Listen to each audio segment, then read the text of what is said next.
يقول ابو همام يا دمع اسكبي من جفن عيني وانزلي فوق الخدود، ابكي على فقده وفرقه صاحبي ورثيه من قلبي ومن وسط الكبود. من بعد اخي صدام يا دنيا غلوبي من وسط عيني وودعيني في اللحود، بقضي حياة العيش بعده متعبي متنكر الدنيا كأن مالي وجود. أبيت طول الليل قلبي يلهبي والليل يسرقني من العين الرقود، واتذكر الماضي وهو في جانبي واحن من قلبي محنة الرعود. على الهمام الحر ذي ما يختبي وقت المعارك كم مواقف للشهود.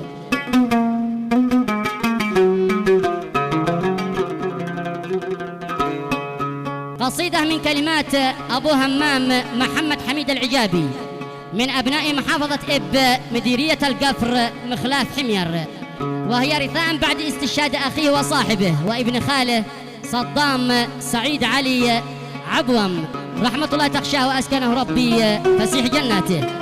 يلحنها محمد العباسي ويعزفها بالعود الفنان أحمد مروان وبالإيقاع خالد فارع.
واتذكر الماضي وهو في جانبي وحن من قلبي محنة الرعود.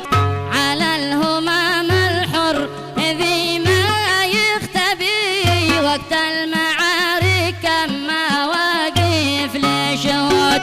ما كان قصده مال ولا كان منصبي، له قصد سامي في المبادئ والجهود. رحمة الله تخشاه.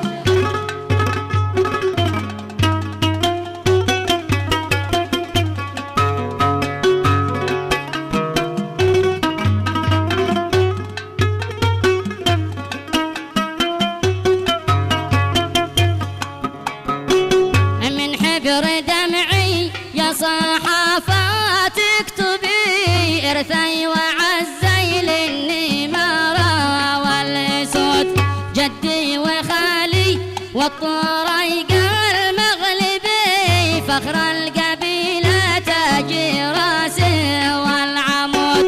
عز القبيلة شبههم والشايبي عزي بلاد القفر بدايم تجود.